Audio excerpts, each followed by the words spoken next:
जी वक़ार सादात किराम उलमाए किराम बुज़ुर्गों दोस्तों नौजवान साथियों अज़ीज़ बच्चों मेरी माँ और बहनों अस्सलामु अलैकुम वरहमतुल्लाहि वबरकातुहू।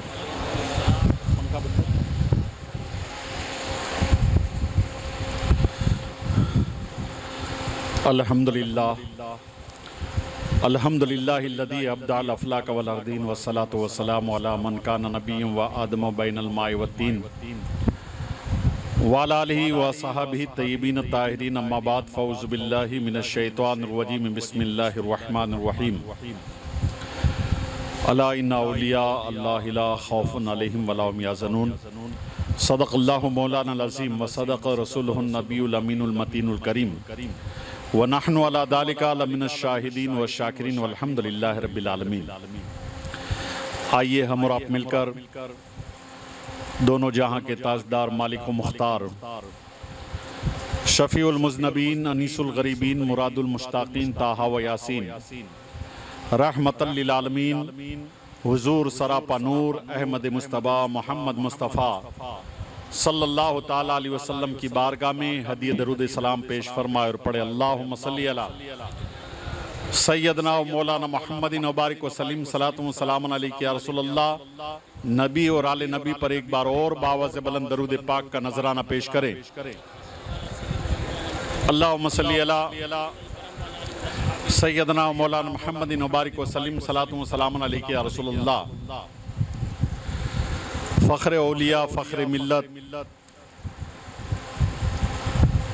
खानवादा फ़ख्र क़ादरियत शहज़ादा गौसे आज़म सैयद हाशमी बावा रहमतुल्लाह ताला अलैह के उर्स के मौके पर हम और आप यहाँ पर हाजिर हैं। अभी मुझसे पेशतर मुक़र्रिर ज़ीशान हज़रत अल्लामा मौलाना क़ारी अब्दुर रहीम साहब बरकाती हाशमी आपके सामने पीरी मुरीदी के ताल्लुक से औलिया किराम के ताल्लुक से बहुत ही बेहतरीन तकरीर आपको सुना रहे थे और आप बेहतरीन अंदाज में तकरीर सुन रहे थे। अल्लाह वालों से मोहब्बत करना, अल्लाह वालों से अकीदत रखना, अल्लाह वालों की बारगाह में हाजिर होना,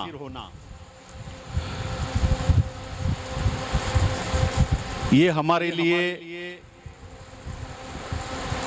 बरकत का सामान है।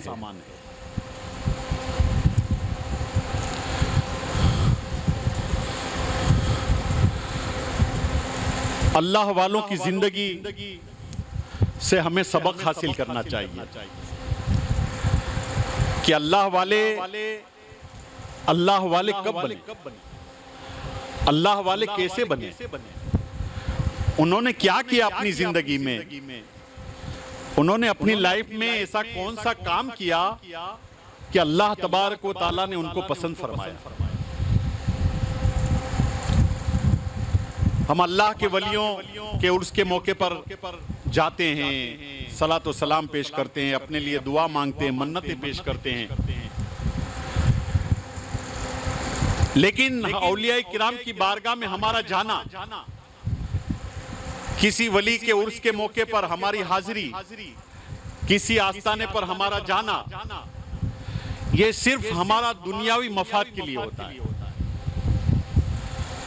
कोई आदमी परेशान है रोजी से तो नियत करता है किसी अल्लाह वाले का उर्स है, चलो उसके आस्ताने पर हाजिरी दे, दुआएं मांग के आएं ताकि हमारी रोजी की परेशानी दूर हो जाए।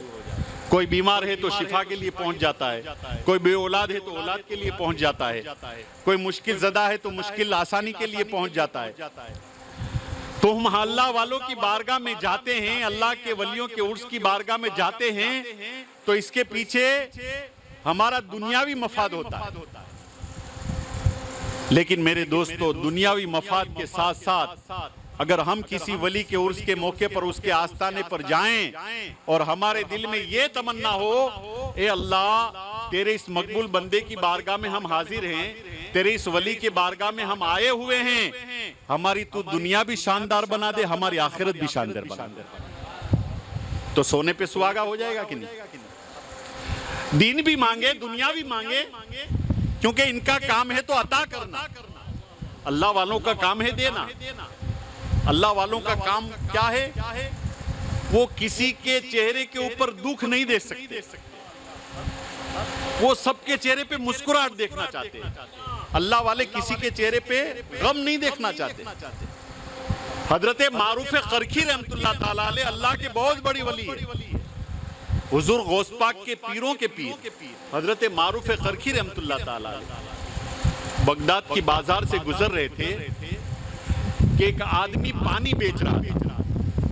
जैसे आजकल पाउच पानी के मिलते हैं, बिस्लेरी की बोतल मिलती है, वो जमाने में लोगों को प्यास लगती थी तो पानी बेचने वाले अपने कांधे के ऊपर मशकीजा लगा करके पानी बेचा करते थे। लोग उसके पास कुछ न कुछ दे करके पानी पिया करते थे। अभी थोड़े साल पहले आप लोगों में से बहुत से बुजुर्गों ने देखा भी होगा, वो रेकड़ी निकलते थे, ऐसे डंकी देते थे, एक गिलास ठंडा पानी मिलता था। क्या? 54 का गिलास, 58 का गिलास। तो बगदाद शरीफ की जमीन पर एक पानी बेचने वाला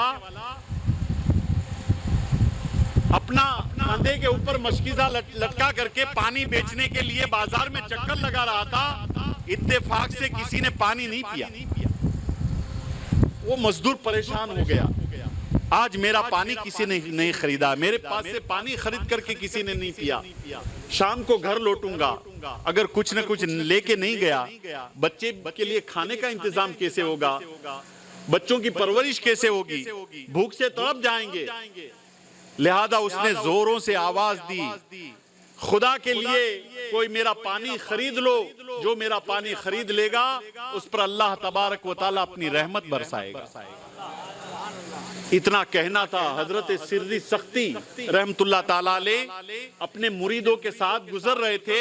वो पानी बेचने वाले की आवाज आपने सुन लिया, पानी बेचने वाले की आवाज सुन लिया। हजरत सिर्री सख्ती जाते हैं उनके पास और जो कुछ भी जेब में से दिनार या दिरहम था वो निकाल करके दिया। वो पानी बेचने वाले ने मशकीजे से पानी निकाला, हजरत सिर्री सख्ती को दिया। हजरत सिर्री सख्ती ने वो पानी पी लिया। जैसे ही आपने पानी पिया, मुरीद परेशान, हुजूर आप तो रोजा रखे हुए थे, आपने तो पानी की वजह से रोजा तोड़ दिया। तो हजरत सिर्री सख्ती ने जवाब दिया कि ये पानी बेचने वाले ने कहा कि जो मेरा पानी पिएगा उस पर अल्लाह अपनी रहमत नाजिल फरमाएगा। तो सिर्री सख्ती ने सोचा कि रोजे की तो कज़ा अदा होगी, लेकिन गरीब का दिल टूट जाएगा तो उसकी कज़ा कैसे अदा होगी। ये गरीब का दिल टूट गया तो उसकी कज़ा कौन अदा करेगा। रोजे की कज़ा तो अदा हो सकती है, लेकिन किसी गरीब का दिल टूट जाए उसकी कज़ा नहीं अदा हो सकती। तो ये अल्लाह वालों का काम है, लोगों के चेहरे पे मुस्कुराहट देखना, लोगों की परेशानी को दूर करना। ये अल्लाह वालों की जिंदगी रही। हजरत सिर्री सख्ती रहमतुल्लाह ताला अलैह, अभी हजरत अल्लामा ने वाकया बयान किया, बहुत बड़े बुजुर्ग, पाए के बुजुर्ग, हजरत जुनैद बगदादी के पीरो मुर्शिद हजरत सिर्री सख्ती अपने आंखों से आंसू जारी थे। आपके मुरीदों ने पूछा, हजरत हम देखते हैं कि रोजाना नमाज के बाद आपकी आंखों से आंसू जारी हो जाते हैं, खुदा की बारगाह में तौबा इस्तिग़फ़ार करते हैं, ऐसा क्यों, आपको क्या जरूरत है तौबा की, आप तो अल्लाह के मकबूल बंदे, अल्लाह के चहीते बंदे हैं। सिर्री सख्ती ने इरशाद फरमाया कि जिंदगी में मेरे से एक बहुत भूल हो गई है, उसकी तौबा अभी तक मैं कर रहा हूँ। मुझे पता नहीं अल्लाह तबारक व तआला मेरी इस तौबा को कबूल करेगा और मेरी गलती को माफ करेगा कि नहीं करेगा, मुझे पता नहीं। जिंदगी में एक भूल हो गई। मुरीदों ने पूछा, हुजूर क्या भूल हो गई, क्या गलती हो गई, मुसलसल आप गिरिया व जारी करते रहो, तौबा करते रहो, रोते रहते हो, ऐसी तो कौन सी खता हो गई, ऐसी तो कौन सी भूल हो गई। तो हजरत सिर्री सख्ती ने कहा कि बगदाद शरीफ की बाजार में आग लग गई, बाजार में आग लग गई, तो जिस बाजार में आग लगी मेरी दुकान भी वहीं पर थी। तो जैसे ही बगदाद की बाजार में आग लगी, एक आदमी दौड़ता हुआ आया और मुझे इत्तला दी कि हुजूर बगदाद शरीफ की बाजार में आग लग गई है, सब दुकानें जलकर खाकस्तर हो गई है। इतना कहने के बाद उसने कहा, लेकिन अल्हम्दुलिल्लाह हुजूर आपकी दुकान को आग ने नहीं जलाया, आपकी दुकान बच गई है, तो मेरी जुबान से अल्हम्दु निकल गया। इसी वजह से जिंदगी भर अल्लाह की बारगाह में तौबा करता हूँ कि ये अल्हम्दु मेरी जुबान से कैसे निकला, इसलिए कि मुझे अपनी दुकान बचने की खुशी हुई, लेकिन दूसरे मुसलमानों की दुकान जलने का गम नहीं हुआ। ऐसी रही सकती, तुझे दूसरे मुसलमानों की दुकान जल गई उसका गम नहीं हुआ, लेकिन अपनी दुकान बच गई उसकी खुशी हुई, तूने अल्हम्दुलिल्लाह कह दिया। बस इसी गलती की वजह से आज तक अल्लाह की बारगाह में गिरियावजारी कर रहा हूं कि अल्लाह तबारक व तआला मेरी इस गलती को माफ कर दे। तो ये अल्लाह वालों की जिंदगी होती है। हजरत अब्दुल्ला इब्ने खयात जात के दर्जी थे, अल्लाह के बहुत बड़े वली थे, लेकिन दर्जी सिलाई का काम करते थे। एक यहूदी आता आपके पास, कपड़ों की मरम्मत करवाता, और उसके इवज में पैसा देने की बात आती तो वो खोटा सिक्का दे देता। आप ले लेते खुशी खुशी। जब भी वो कपड़ों की मरम्मत करवाता खोटा सिक्का दे देता, आप ले लेते। एक मर्तबा यहूदी ने कोई कपड़ा मरम्मत करने के लिए दिया, अब्दुल्ला इब्ने खयात को कहीं दूर जाना था काम से, तो आपके बेटे को दुकान पे बिठाया और कहा कि फलां यहूदी अगर कपड़ा लेने आए तो ये कपड़ा दे देना और उससे पैसा ले लेना। आप चले गए। वो यहूदी आया अब्दुल्ला इब्ने खयात के बेटे के पास, कपड़ा लिया, इवज में खोटा सिक्का दिया, तो अब्दुल्ला इब्ने खयात के बेटे ने डांट दिया, तू हमेशा मेरे बाप को खोटा सिक्का देता, लेकिन आज तेरी नहीं चलने वाली, आज सही सिक्का देना पड़ेगा, सच्चा सिक्का देना पड़ेगा। सच्चा सिक्का दिया, रख लिया। यहूदी ने सच्चा सिक्का दे दिया, खोटा सिक्का वापस ले लिया।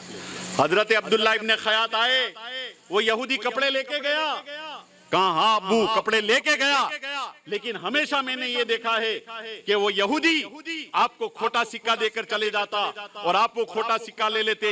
आज मैंने वो खोटा सिक्का नहीं लिया, बल्कि उससे कह दिया कि आज मेरे अब्बू नहीं, वाकई में तुझे सच्चा सिक्का देना पड़ेगा। अब्दुल्ला इब्ने खयात ने कहा, बेटा ऐसा तुमने क्यों किया? कहा हुजूर कपड़ों की मरम्मत करने के बाद उसकी एवज में खोटा सिक्का आप क्यों चला लेते थे? कहा इसलिए चला लेता था कि यहूदी जब मुझे खोटा सिक्का देता उसके चेहरे पर मुस्कुराहट आती थी कि मैंने सो खोटा सिक्का दे दिया और ये दर्जी ने चला लिया, बस मैं उसी मुस्कुराहट की वजह से उसका खोटा सिक्का चलाता था। उसकी मुस्कुराहट की वजह से अब्दुल्ला इब्ने खयात का जब इंतकाल हुआ, और इंतकाल हुआ तो रब की बारगाह में हाथ उठाए और कहा, ए अल्लाह मैंने उस यहूदी के चेहरे पर खुशी देखने के लिए जिंदगी भर खोटे सिक्के को चलाया है, आज ये खोटा सिक्का तेरी बारगाह में आ रहा है, तू इसे कबूल कर लेना। आज ये खोटा सिक्का तेरी बारगाह में आ रहा है, तू इसे कबूल कर लेना। इसी वक्त उनकी रूह निकली और इंतकाल हो गया। दोस्त ने ख्वाब देखा, ख्वाब में अब्दुल्ला इब्ने खयात से पूछा, अल्लाह ने तुम्हारे साथ क्या सुलूक किया? कहा मैंने जो कुछ नेकियां की है उसका बदला तो मुझे अल्लाह ने अलग से दिया है, लेकिन एक यहूदी का खोटा सिक्का उसके चेहरे पर मुस्कुराहट की वजह से चलाता था, अल्लाह ने इस नेकी की सबब से मुझे जन्नत में आला मकाम अता कर दिया। तो ये अल्लाह वालों की जिंदगी होती है। अल्लाह वाले किसी का दुख नहीं बर्दाश्त कर सकते, अल्लाह वाले किसी की तकलीफ नहीं दे सकते, लेकिन अल्लाह वालों के पास जाओ तो किसी शायर ने क्या खूब कहा है, बंदगाने खास अल्लाह मुल गुयूब, अल्लाह के खास बंदे पोशीदा भेदों के जानने वाले। अल्लाह के खास बंदे पोशीदा भेदों के जानने वाले हैं। ए इंसान तू इनके पास बैठ तो अपने दिलों की हिफाजत कर। कोई समझे तो क्या समझे, कोई जाने तो क्या जाने, कोई समझे तो क्या समझे, कोई जाने तो क्या जाने, दो आलम की खबर रखता है दीवाना मोहम्मद का। अल्लाह वाले दोनों आलम की खबर रखते हैं, उल्टी ही चाल चलते हैं दीवान गानेश, आंखों को बंद करते हैं दीदार के लिए। इसीलिए तो हुजूर पीराने पीर सैयदना गौसे आजम दस्तगीर हजरत इब्नुल अरबी आपके रूहानी बेटे हैं। जब उनके वालिद को औलाद नहीं हो रही थी, हुजूर गौस पाक के पास आए, मुझे औलाद नहीं हो रही है, तेरी किस्मत में औलाद नहीं है, कहा किस्मत में नहीं है, जब ही तो आपके पास आया हूँ, किस्मत में होती तो मुझे मिल जाती। कहा तेरी किस्मत में तो औलाद नहीं है, एक काम कर, मेरी किस्मत में अल्लाह तबारक व तआला ने औलाद रखी है, मेरी पीठ के साथ अपनी पीठ को लगा ले। गौस पाक ने अपनी औलाद को इब्नुल अरबी के वालिद में ट्रांसफर कर दिया, अपनी औलाद दे। ये अल्लाह वालों की शान होती है, दूसरों को राजी रखने के लिए, दूसरों को खुश रखने के लिए माल और दौलत की कुर्बानी तो देते हैं, औलाद की भी कुर्बानी देते हैं। ये अल्लाह वालों की जिंदगी होती है। एक अल्लाह वाले थे, उनका ये माहौल था, उनका ये दस्तूर था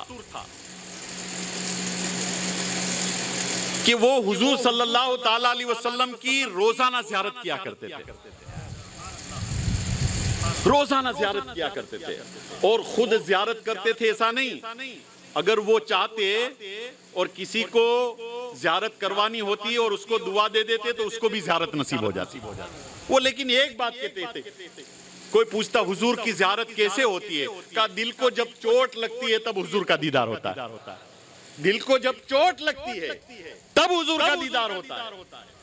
लोग आते, आप खुश होते, जा तुझे हुजूर का दीदार नसीब होगा, ख्वाब में हुजूर का दीदार नसीब हो जाता। एक दिन उनकी बीवी ने कहा कि आप सबको हुजूर का दीदार करा देते हैं दुआ दे करके, तो मुझे भी हुजूर का दीदार करा दीजिए, मैं भी मुतमन्नी हूँ, मैं भी हुजूर के दीदार के लिए तड़प रही हूँ, मुझे भी हुजूर का दीदार करा दीजिए।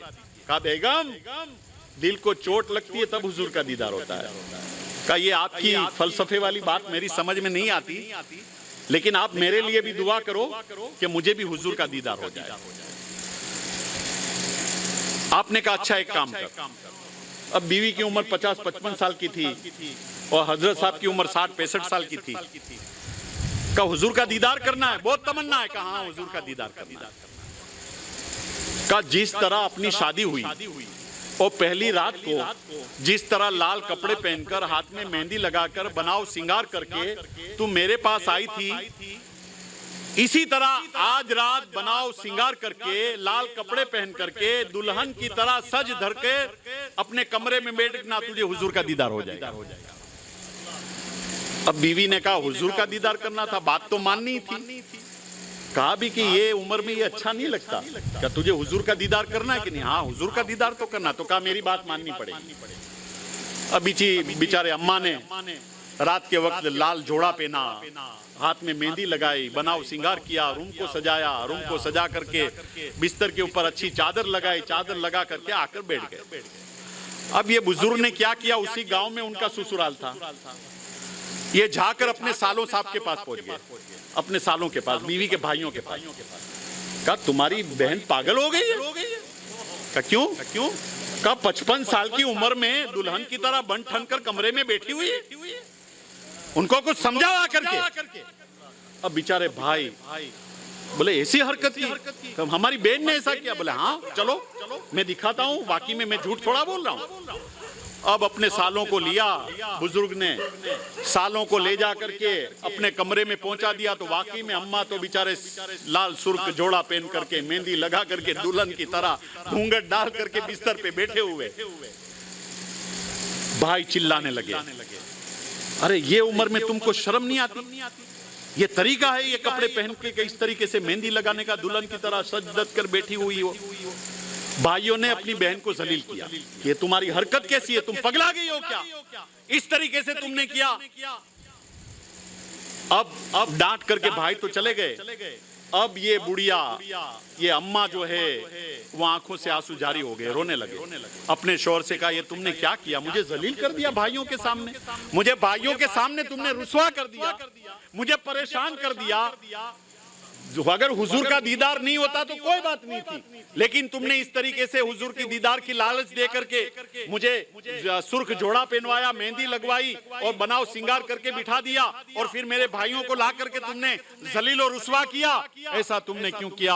वो बूढ़ी माँ रोती रही, ए अल्लाह मेरी तो यही तमन्ना थी कि मैं हुजूर का दीदार करूं, इसलिए मैंने मेरे शोहर की बात को मान ली। सुर्ख लिबास इसलिए पहना कि हुजूर का दीदार हो जाए, हाथों में मेहंदी इसलिए लगाई कि हुजूर का दीदार हो जाए, घूंघट इसलिए ओढ़ा कि हुजूर का दीदार हो जाए, बिस्तर पर नई चादर इसलिए लगाई कि हुजूर का दीदार हो जाए, हाथों में चूड़ियां इसलिए पहनी कि हुजूर का दीदार हो जाए, लेकिन मेरे शौहर ने मेरे भाइयों के सामने मुझे जलील कर दिया।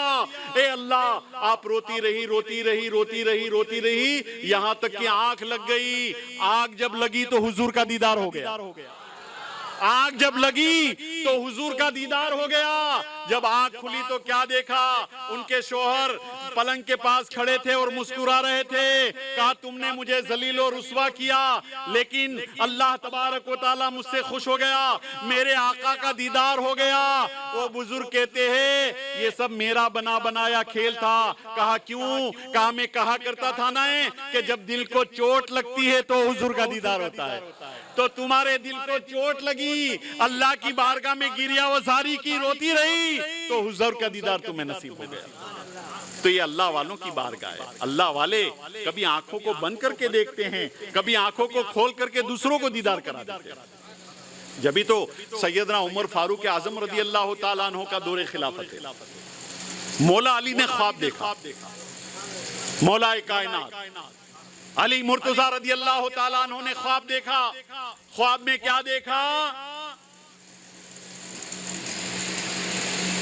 कि मस्जिद नबी में फजर की अजान हुई। मस्जिद नबी में फजर की अजान हुई। मौला अली की आंख खुल गई, ख्वाब देख रहे।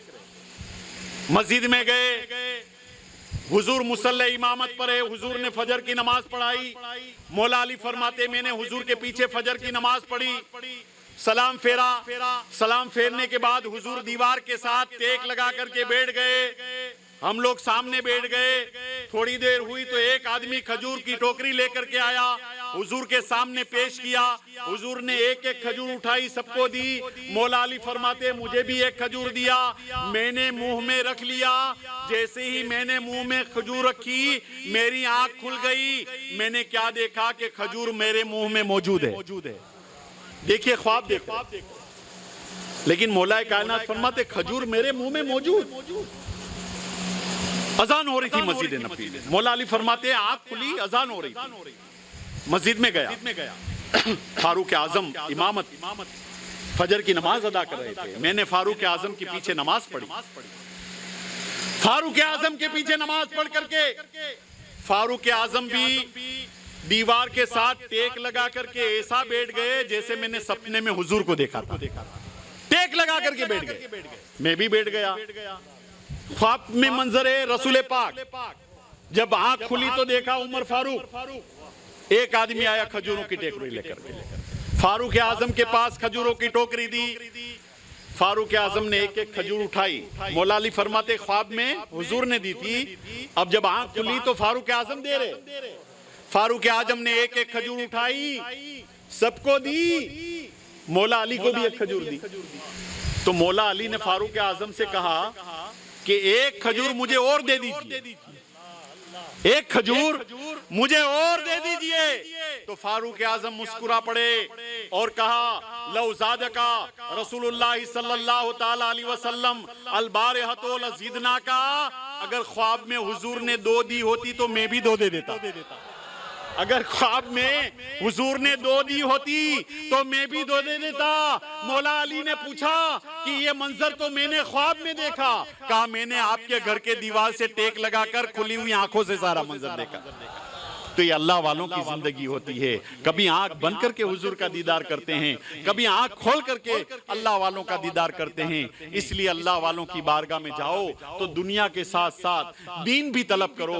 अगर दुनिया मांग रहे हो, रोजी मांग रहे हो, कारोबार में बरकत मांग रहे हो, बीमारी से नजात चाहते हो, औलाद मांग रहे हो, तो साथ साथ में नमाज पढ़ने की भी दुआ मांगो कि अल्लाह मुझे इस वली के सदके में 5 वक्त का नमाजी बना दे। ए अल्लाह रसूल पाक के नक्शे कदम पर चलने वाला बना दे, इस्लाम के रास्ते पर चलने वाला बना दे। इस तरीके से दुआ मांगो तो आपको दुनिया भी अता होगी और आखिरत भी अता होगी इंशाअल्लाह तबारक। अल्लाह ताला से दुआ है अल्लाह तबारक ताला औलिया इकराम की सच्ची मोहब्बत अता फरमाए, औलिया इकराम का हमको चाहने वाला बनाए और रसूल पाक सल्लल्लाहु ताला अलैहि वसल्लम के निशान है कदम पर हमको सबको चलने की नेक तौफीक अता फरमाए, नमाज पढ़ने की तौफीक अता फरमाए, अल्लाह रोजा रखने की तौफीक अता फरमाए। अल्लाह तबारक व ताला जो हजरात फ़ख्र मिल्लत हजरत सैयद मोहम्मद हाशमी बाबा के उर्स के मौके पर हाजिर हैं, अल्लाह तबारक व ताला सबकी हाज़िरी को कबूल फरमाए। और जिन जिन हजरात ने उर्स के मौके पर जो भी खिदमात अंजाम दिए, अल्लाह तबारक व ताला सबको दीन और दुनिया की नेमतों से माला माल फरमाए।